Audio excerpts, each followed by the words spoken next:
Well, good morning, everyone. It's nice to be here. Before I start, I just would like to tell you just one thing. Earlier on this week, I was involved in examining a PhD at the University of Toronto on Tuesday. The thesis I examined was pretty much one of the best theses I've ever read. It passed as is, and the lady is whose thesis it was in the room today, and I can't see her. Where is she? There she is. It's Brenda. So I just want to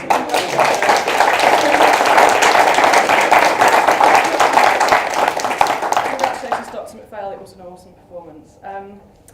And again, before I give this paper, I also want to acknowledge my co-author Keith Spiller, who's not here. He's done a lot of work on this paper. So, yes, I've changed my title. The title of the paper is How Was It For You? I'm not going to read the subtitle because it's really long and it's a bit of a mouthful. But what I'd like to share with you this morning are the experiences that myself and my teammates had in doing a multidisciplinary surveillance project. And there are two concepts that I want to kind of say helped us make sense of what happened to us during this process. The first is Starr and Griesemer's notion of plasticity. And quite surprisingly, and this was a surprise to me, Bakhtin's notion of the carnivalesque, and I'm hopefully going to unpack some of that in my talk. The project that I'm talking about is called Taking Liberties, and a lot of you will have heard of this project. We're still writing it up at the moment. It was funded by the Leaving Trust, which is a British charitable third sector funder.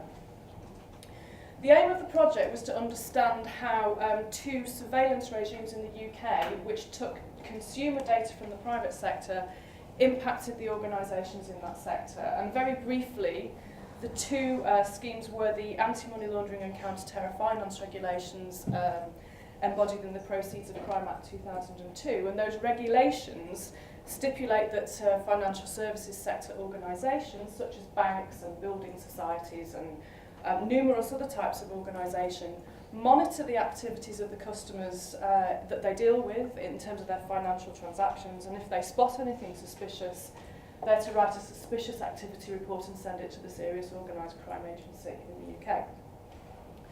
The second scheme was the e-Borders scheme, and you will have probably heard of this also. It's now in deep trouble. It's looking like another classic British government information systems failure.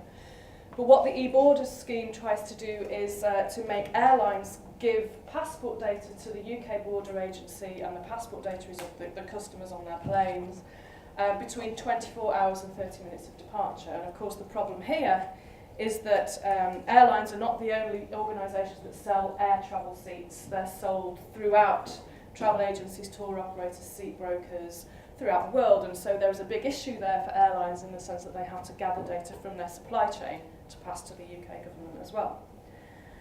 So for us, the problem of the project was really to understand the impact that these schemes had on the private sector organisations.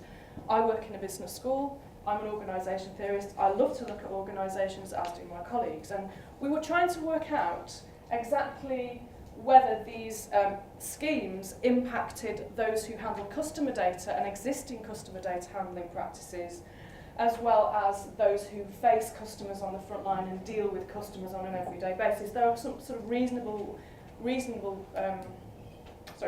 for thinking that those people in the organisation might be affected. But of course the problem that we had was that there is no literature that addresses this phenomenon at all, and I'm just going to show you some of the literatures we looked at. I'm not going to read them out or talk about them, lucky for you. But we really consulted across the board as to the kind of business and organisation and public sector management literatures that would actually help us understand what was going on and how and why organisations might be affected by these schemes. I'm pleased to say that information infrastructures got quite close.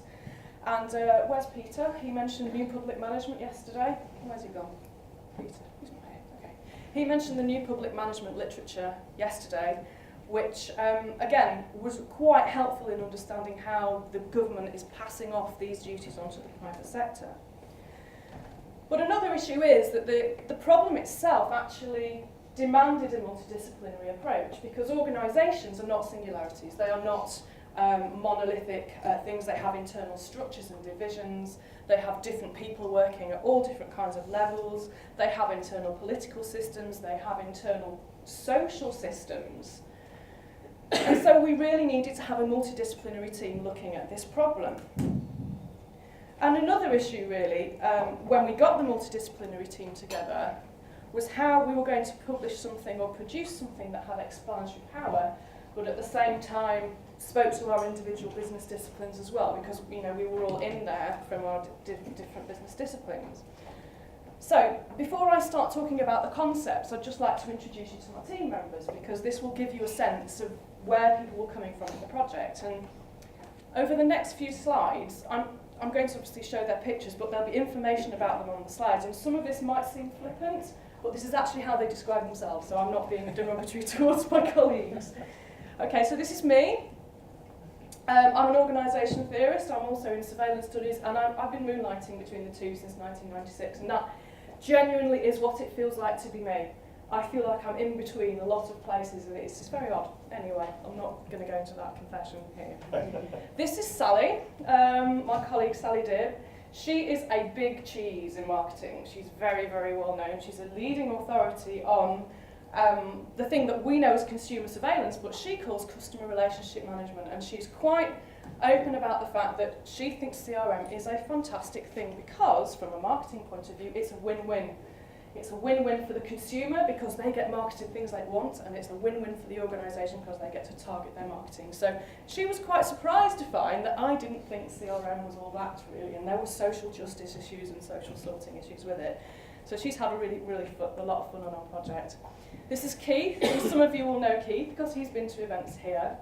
Keith's a human geographer who now fully admits he's got an identity crisis from being involved in this project, and also from meeting everybody in surveillance studies and from working in a business school. His specialism is emotional geographies of consumption, and he's had quite a transformation when he joined the project.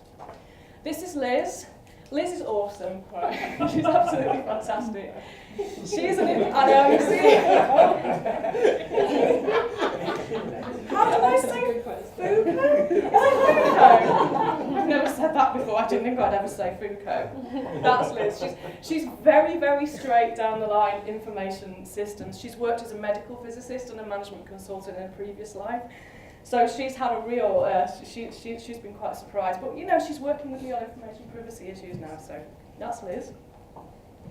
And this is Anna. Now Anna's a bit of an expert on anti-money laundering. She's done some great work which looks at the biases introduced by financial crime specialists into anti-money laundering algorithms. But she also specialises in customer relationship management. She's an interdisciplinary business academic, and she works at Oxford Brookes Business School. And finally, this is Maureen. Maureen's actually an ex-practitioner. She was a senior manager in NatWest Bank, so in the financial services sector, and she actually used customer relationship management in the way that she managed her clients' accounts.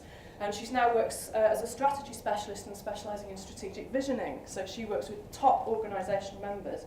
But she's also big on CRM and has worked with Sally on a number of different models of CRM practice. So you get the general idea. We are a really, really mixed bunch, and I thought it'd be fun to get everyone together to look at the different ways in which this surveillance practice is intersected with organisations. And moving on now to talk about the kind of experience of this, I think the first thing to remember is that in our reflections on this project, we're viewing our knowledge as very much embodied.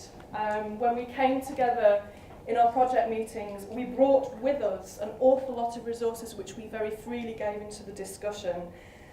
And at the end of the project, I thought it'd be very helpful for us to try and reflect on what happened to us during that process. So we wrote, again, what we flippantly term our streams of consciousness. So everybody wrote down 4 or 5 pages of thoughts on the project, what they thought about when they joined it, how they adapted to the process, and what they thought about now when they left. And bearing that in mind, I'm just going to refer here to Karen Barad, and Karen Barad's, I think, an STS, Torrin, you'll know who Karen Barad is, person, and she talks about intra-action as part of the process of doing science and doing and creating knowledge. And just to refer to the quote, she says, phenomena are the ontological inseparability of agentially interacting components. So basically what she's saying there is that as carriers of embodied knowledge, we're producing the phenomena that we study. But she then says, it is through specific agential interactions that the boundaries and properties of the components of phenomena become determinate, and that particular embodied concepts become meaningful. So not only do we create the phenomena we're studying, but it also positions us as well. And so that was quite a challenge for us, because what happened when we came together was that we had to kind of maintain our disciplinary stances in relation to the subject matter and our disciplinary conventions, but we also needed to overcome these to create this new knowledge. And so that's when it became really, really interesting. And so when we looked together, Keith and I, at the statements that we'd written, we found that there were two elements that emerged that I think are worth sharing. The first is this idea of plasticity.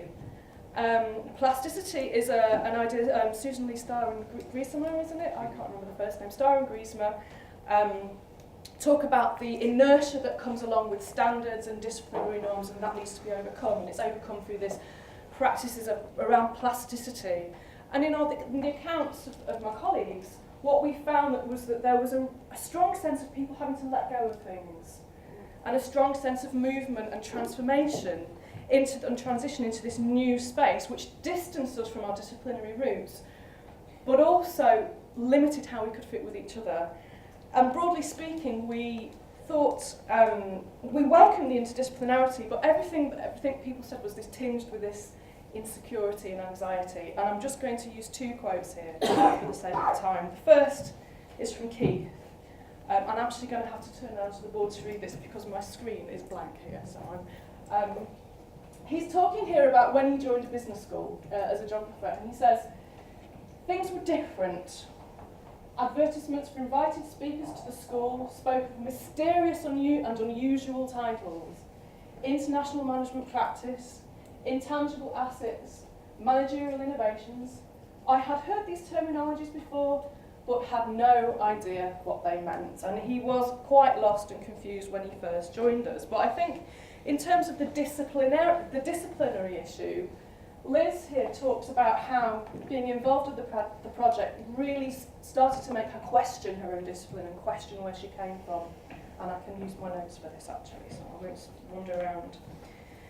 She says, the two aspects that strike me when considering working in the project, both on empirical aspects and theorising, are both my own and the field's overly rational and pragmatic approach compared to other disciplines, the need to recognise and incorporate both detail and larger scale concepts, and finally, perhaps most strikingly, both my own and the IS field's lack of critical engagement in our studies of emergent IS phenomena. So she really started to really question the basis of what she knew in relation to the project. And there are other examples, but I'm just going to move on to the second idea. So we have this idea of the carnivalesque that came out of our reflections. Now, it was pointed out to me talking to my colleague Caroline Ramsey at the OU, who is a bit of she's a radical constructionist. She does really wacky stuff. And she said, well, the way you're talking about, no, it's crazy, anyway. What you're talking about here, it sounds like, it sounds a bit like Bakhtin, it sounds a bit like carnivalesque. And I'm like, really? That's not something I've ever done before, the carnivalesque. Anyway, so we started to think about it in good faith, and we thought, well, actually, there's something to say here, so I'm saying it now. I'm going to read another quote. This is Bakhtin on the carnivalesque. He says, abuses, curses, profanities and improprieties are the unofficial elements of speech. Such speech forms, liberated from norms, hierarchies and prohibitions of established idiom, become themselves a peculiar argot, I think that's how you say that word, and create a special collectivity, a group of people initiated in familiar intercourse who were frank and free in expressing themselves verbally.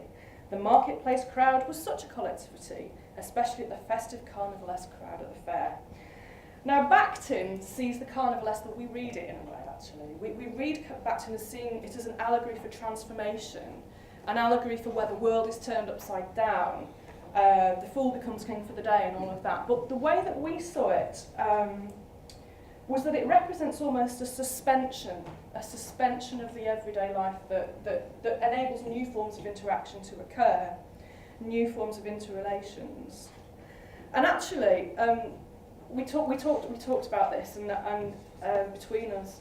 And when we used to come together in our research projects, in our room that we always used to meet in, the same room, we used to shut the door and we used to say, oh, research sanctuary, here we are. We can really grapple with this stuff now. We don't have to bother with the outside world. And there was this eccentricity involved because, as David pointed out yesterday, surveillance studies is a very critical discipline. Now, my colleagues in the business school, they're not critical. They try to, in their research, they try to help businesses do business better. They don't think about the underlying issues with capital, the power, and all the rest of it that, you know, we take for granted. So there was a space for intellectual experimentation for them. There was an eccentricity around crossing boundaries. And because each of us was the only expert in the room in our areas, the formalities, the hierarchical distinctions seemed to simmer away. People were just interacting very much on a level with each other. And as you can see from the, you know, my team, there was professors, readers, senior lecturers, postdocs. You know, people could have pulled rank, but they didn't. And of course, there was issues of the profane and the unsayable.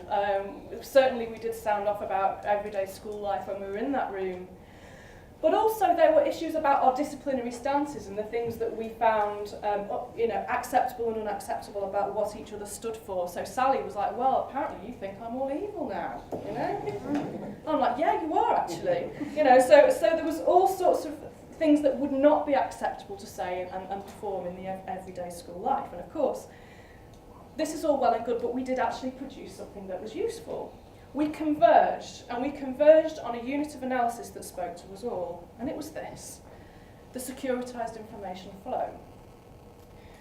We identified the fact that within both of the regimes we were looking at, the firms involved were required to produce this securitized information flow for government, and the production of that flow imputed the different sort of functional specialisms that each of us were able to talk to in our own disciplines. So, I'm going to have to turn around again.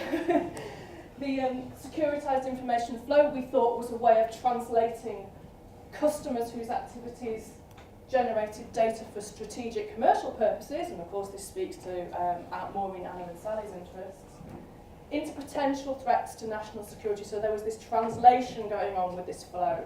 And of course that's my interest. With the organisation and its employees as intermediaries, and Keith has a bit of an actor network theory thing going on, so he was quite interested in that idea. And within the organisation, the employees themselves had to bring the worlds of business and regulation together because they were the people who had to do the workarounds. They had to do the infrastructural fixes to make sure data were captured and transferred, or suspicious activity was identified and written about and reported on. And so we had these infrastructural gaps appearing, which people invented workarounds to ensure that the data flowed, and so there's Liz and Anna's interest as well. So essentially, we kind of produced something that was of value, and I'm nearly out of time, so I'm just going to conclude. I think, whilst this is kind of a nice story almost, I think it's quite important to explicitly reflect upon and embrace the multidisciplinarities that produce surveillance studies, because there are quite strong emotional investments in engaging with these multidisciplinarities and performing these multidisciplinarities. Within our research, there was very much emotional spatialities involved and very much this embodied knowledge that we brought together and created, you know, the unit of analysis which we thought was very fruitful. But I think also it's interesting to think about the kind of plasticities, the kind of movements we need to make. As I said at the beginning, I am perpetually in between two places in my kind of academic life. But also because surveillance studies is a critical topic, it's almost has an extraterritoriality. It's a space away from the academy. It has a nice subversive feel to it that kind of comes, it's what the carnivalesque enabled us to identify. And I think that's something that has an enduring appeal about what we're doing, and I'm going to leave it there. So, thanks very much.